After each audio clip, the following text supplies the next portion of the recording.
မင်္ဂလာပါဒီဗီဒီယိုလေးကတော့ကျွန်တော်တို့ PowerPoint ရဲ့စလုံးတွေရဲ့နောက်မှာကျွန်တော်တို့ဗီဒီယိုလေးတွေဖွက်ထားတဲ့နေ့ဖြစ်ပါတယ်ဗီဒီယိုလေးတွေဖွက်ထားလိုက်တော့ဘာဖြစ်လာလဲဆိုတော့ကျွန်တော်တို့ရဲ့စလုံးတွေမှာဗီဒီယိုလေးကလှုပ်ရှားတဲ့အတိုင်းပဲစလုံးလေးတွေကလှုပ်ရှားနေတာဖြစ်တယ်ဒီဗီဒီယိုထဲမှာမြင်ရတာတော့ကျွန်တော်က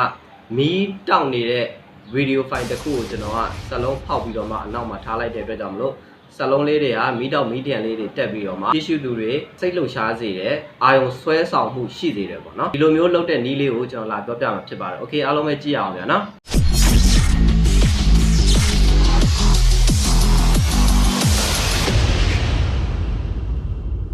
ကဲဥစွာကျွန်တော်တို့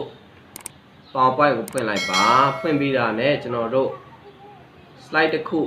slide ကိုကျွန်တော်တို့ blank တစ်ခုပဲဆွဲယူလိုက်ပါယူပြီးတာနဲ့ကျွန်တော်တို့ insert မှာသွားပြီးတော့မှဟလာဒီမှာတော့ test box ကိုကျွန်တော်တို့သွားပြီးတော့တစ်ခုဆွဲချပါပြီးရင်ကျွန်တော်တို့ဒီမှာ PowerPoint ဆိုပြီးတော့မှစာလုံးထူထူလေးကိုကျွန်တော်တို့ရွေးချယ်ရမယ်နော်โอเคရပါပြီเนาะကျွန်တော် PowerPoint ရေးပြီးသွားပြီ PowerPoint ကိုကျွန်တော်တို့ font ကိုเนาะ font ကိုရွေးပါ font ကဘာလို့လဲဆိုတော့ကျွန်တော်တို့ဗီဒီယိုထက်မှာအဲ့ဗီဒီယိုတွေကလှုပ်ရှားပုံရိပ်တွေရှင်းရှင်းလင်းလင်းမြင်အောင်လို့ font ထူထူလေးကိုရှင်းရှင်းလင်းလင်းဖြစ်မဲ့ font လေးကိုကျွန်တော်တို့ရွေးပါဗျာเนาะပြီးတော့သူ့ကိုကျွန်တော်တို့အရွယ်အစား130မှာထားလိုက်တယ်โอเคပြီးတော့နောက်ထပ်အောက်မှာကျွန်တော်တို့စာမဗီဒီယိုထည့်နည်းဆိုတာလေးထည့်ရေးအောင်မယ်ဗမာလိုရေးမှာဆိုတော့ control နှိပ်ပြီးတော့မှကျွန်တော်တို့ဒီဥစ္စာကိုဆွဲချပြီးတော့ copy ပွားပြီးတော့မှအဲ့ဒါကိုကျွန်တော်တို့ဗမာလိုရေးမယ်ဒီနေ့စာဖြတ်ပြီးတော့ဗောနော်โอเคဗမာစာရဲ့ရလာပြီဗမာစာလည်းရလာပြီဆိုတော့เนาะအလဲကောင်တက်မှာထားပါဗျာเนาะကျွန်တော်တို့ဒီအင်္ဂလိပ်စလုံး PowerPoint ဆိုတာရောဗမာစလုံးစာမဗီဒီယိုထည့်နည်းဆိုတာလေးဗောနော်ကိုကတော့မိမိကြိုက်တဲ့ခေါင်းစဉ်တစ်ခုပေါ့ဗျာရွေးပြီးတော့စမ်းသပ်ကြည့်ပါโอเคပြီးရင်ကျွန်တော်တို့ shape ထည့်မယ် shape တွေကဒီမှာเนาะကျွန်တော်၄တော့ကြကြ shape ကိုဆွဲချမယ်ဆွဲချပြီးလောလောဆယ်မှာတော့သူ့ကိုကျွန်တော်တို့က shape outline ကို no outline ထားမယ်ပြီးရင်ညာ click နှိပ်ပြီးတော့ send to back ဆိုတာကိုနှိပ်လိုက်တာနဲ့ shape ကအနောက်ကိုရောက်သွားမယ်ရောက်သွားပြီးရင်ကျွန်တော်တို့ shift key နှိပ်ထားပါ shift key နှိပ်ပြီးတော့ကျွန်တော်တို့ shape ကိုလည်းတစ်ချက်နှိပ်ပါเนาะပြီးတော့ shift key နှိပ်ပြီးတော့မှ PowerPoint အင်္ဂလိပ်စာ box ကနောက်အောက်မှာစာမဗီဒီယိုထည့်နည်းဆိုတာလေးကိုသုံးခုစလုံးကိုကျွန်တော်တို့ shift key နှိပ်ပြီးတော့မှတ်ပေးလိုက်မယ်ပေးပြီးတာနဲ့ကျွန်တော်တို့ဒီမှာ merge shape ဆိုတဲ့ဟာ MERG ဆိုတဲ့အောက်မှာကျွန်တော်တို့ subtract ဆိုတဲ့ဟာကိုကျွန်တော်တို့တွားလိုက်ပါเนาะကျွန်တော်တို့စလုံးဖောက်လိုက်ပါပြီ okay ဖောက်လိုက်ပြီဆိုတော့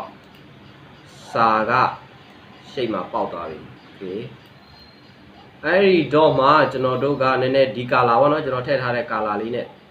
တူအောင်လို့ကျွန်တော်တို့အဲ့ shape color ကိုတွားရွေးမယ်ဒါမှမဟုတ်ဒီတိုင်းထားလဲရတယ်နော်ဒီတိုင်းထားလဲအဆင်ပြေတယ်ဆိုရင်ဒီတိုင်းပဲထားမယ် okay ပြီးတော့ဗီဒီယိုထည့်မယ်ဗီဒီယိုကတော့ကျွန်တော်တို့ဒီမှာ insert ဆိုတာကိုနှိပ်ပြီးတော့မှကျွန်တော်တို့ဒီဘက်မှာညာဘက်မှာ video on my PC ကျွန်တော်တို့ထည့်ထားတဲ့ဗီဒီယိုကိုတွားပြီးတော့ကျွန်တော်တို့ကဆွဲယူရမှာဖြစ်တယ်အဲ့တော့ဒီဗီဒီယိုပေါ့နော်အခုကျွန်တော်ထည့်ထားတာကဒီဗီဒီယိုကိုထည့်ထားတယ်โอเคမပြောခင်မှာကျွန်တော်ဗီဒီယိုတွေကိုကျွန်တော်တို့တွားပြီးတော့ free download ယူလို့ရတဲ့ link တစ်ခုပေါ့ဗျာအဲ့ဒါတော့ဘာလဲဆိုတော့ဒီမှာ pixel.com ဖြစ်ပါတယ်เนาะအဲ့ဒါကျွန်တော်ရဲ့ဒီကျွန်တော်ဗီဒီယိုရဲ့ description မှာကျွန်တော်အဲ့ဒီဗီဒီယို download free ရတဲ့ link ဒီ link ကိုကျွန်တော်ချထားပေးပါတယ်เนาะအဲ့တော့အဲ့ဒါလေးကိုကျွန်တော်နှိပ်လိုက်ပါအဲ့ကျွန်တော်ချထားပေးတဲ့ link လေးကိုနှိပ်တာနဲ့ကျွန်တော်တို့အဲ့ဗီဒီယိုတွေရောပုံတွေရော free ရတဲ့เนาะ pixel.com ဆိုတာကိုရောက်သွားမယ်အဲ့မှာကျွန်တော်တို့ဗီဒီယိုလိုချင်ဗီဒီယိုနှိပ်ပုံလိုချင်ပုံကိုနှိပ်ပေါ့နော်အဲ့မှာဗီဒီယိုတွေအများကြီးရှိတယ်လှုပ်ရှားဗီဒီယိုတွေ free download ရတဲ့ဟာပါเนาะကျွန်တော်တို့ YouTube မှာပြန်တင်မယ်ဆိုလို့ရှိရင်လည်းအဲ့ဒါကကျွန်တော်တို့ copyright မထိပါဘူးเนาะအဲ့တော့ကျွန်တော် download ဆွဲထားတာကဒီထဲမှာပဲဒီအဖွဲထဲမှာပဲเนาะမီးတောက်မီးလျှံနေနဲ့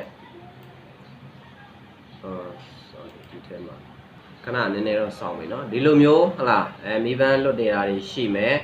ဒီလိုမျိုးမီးတောက်နေတာတွေရှိမယ်မီးလျံမီးပန်းတွေလွင့်နေတာတွေရှိမယ် ဒါမျိုးဗီဒီယိုတွေရှိတယ်ဒီမှာကျွန်တော်တို့ free download ဆိုတာရှိတယ်เนาะအဲ့ဒါလေးကိုကျွန်တော်တို့ download လုပ်လိုက်ပါ download ပြည့်သွားပြီဆိုတာ ਨੇ ကျွန်တော်တို့ save ထားတဲ့ကျွန်တော်တို့ ကွန်ပျူတာထဲမှာ save ထားတဲ့ folder တွေကိုရောက်သွားမှာဒါမှမဟုတ် download file တွေကိုတန်းရောက်သွားမှာပေါ့เนาะဒီမှာသားနဲ့လုပ်ချင်တယ်ဆိုရင် folder တစ်ခုအသစ်ဖန်တီးပြီးတော့မှသွားပေါ့ okay အဲ့ဒါဆိုကျွန်တော် download ပြီးသွားပြီเนาะပြီးသွားအများကြီးရှိပါတယ်ဒီထဲမှာเนาะအဲ့ဒါတွေကျွန်တော်တို့ free download ဆွဲပါ okay အဲ့တော့ကျွန်တော်အခု free download ဆွဲထားတဲ့ video file တစ်ခုကို PowerPoint ထဲမှာကျွန်တော်တည်လာမယ်ဒီဟာပေါ့เนาะ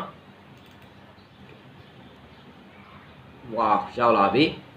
ဆိုတော့ဖွင့်ကြည့်မယ်ဖွင့်ကြည့်သူကဒါမီးတစ်တုံးကြီးကိုမီးလောင်နေတဲ့မီးလျံပုံဖြစ်တယ်โอเค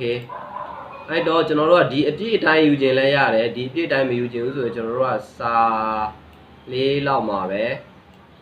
စာနေရာလေးလောက်မှာပဲကျွန်တော်တို့ခွဲယူထားလဲရတယ်နော်โอเค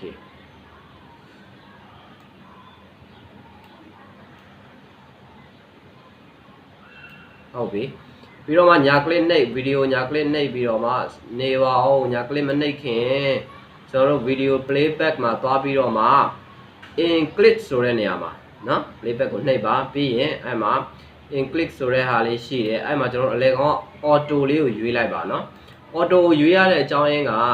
ကျွန်တော်တို့ auto မရွေးဘဲနဲ့ include ဆိုလို့ရှိရင်ဒီဗီဒီယိုကျွန်တော်တို့က slide show ပြလိုက်ပြီးတော့ဒီဗီဒီယိုလှုပ်ရှားပုံကြီးကမပေါ်လာဘူးကျွန်တော်တို့ click တစ်ချက် mouse ကို click တစ်ချက်နှိပ်တာမို့ကျွန်တော်တို့ကွန်ပျူတာကကျွန်တော်တို့ space bar လေးကိုနှိပ်တော့မှသူကပေါ်လာမှာ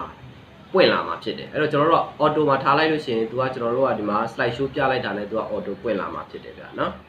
okay ပြီးရင်ဒီမှာ volume ဆိုတဲ့နေရာမှာဒီထဲမှာအတန်တွေပါနေပါတယ် volume မှာကျွန်တော်တို့ကလားအတန်အနှိမ့်ဆုံး low ထားခြင်းလည်းရတယ်အမြင့်ဆုံး height ထားခြင်းလည်းရတယ်ဒါမှမဟုတ်ကျွန်တော်တို့က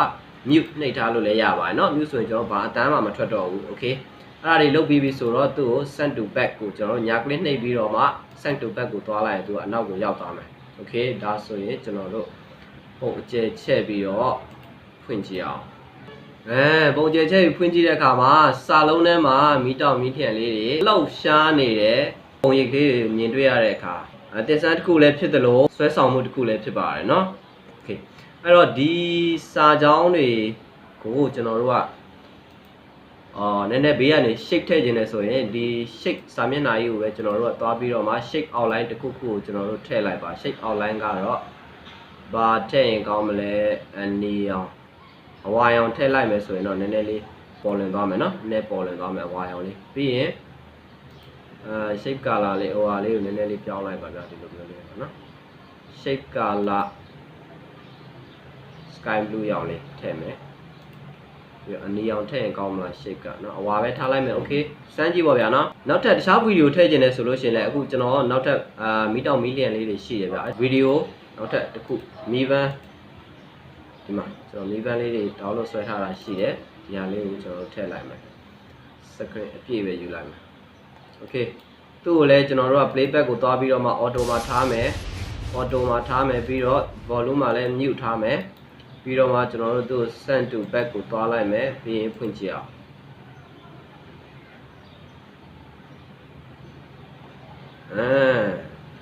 မီးပန်းလေးတွေနဲ့စာလုံးထဲမှာမီးပန်းလေးတွေဝင်သွားပါပြီဗျာเนาะအဲ့တော့ slide ထိုးထားမယ်ဆိုရင်စိတ်ဝင်စားစရာဆွဲဆောင်မှုတစ်ခုရစေတဲ့ PowerPoint ရဲ့စာရီမှာဗီဒီယိုထည့်တဲ့နည်းပဲဖြစ်ပါတယ်ဗျအားလုံးပဲကျွန်တော်ရဲ့ knowledge on YouTube ကိုလာရောက်ကြည့်ရှုကြတဲ့တယောက်တိုင်းအားလုံးကျေးဇူးတင်ပါတယ်ဗျ subscribe နှိပ်ထားတဲ့လူတွေအားလုံးကိုလည်းကျေးဇူးတင်ပါတယ် okay ပါနောက်ထပ်ပြီးတော့ကျွန်တော်တို့ PowerPoint နဲ့ပတ်သက်တဲ့နည်းပညာတွေကိုလည်းဗီဒီယိုတွေထပ်ပြီးတော့တင်ပါအောင်ပဲဗျနောက်အားပေးကြတဲ့ပရိသတ်တွေအားလုံးကျေးဇူးတင်ပါတယ်အားလုံးပဲမင်္ဂလာပါဗျနောက်ထပ်ဗီဒီယိုမှာပြန်ဆုံကြပါမယ်အားလုံးပဲမင်္ဂလာပါ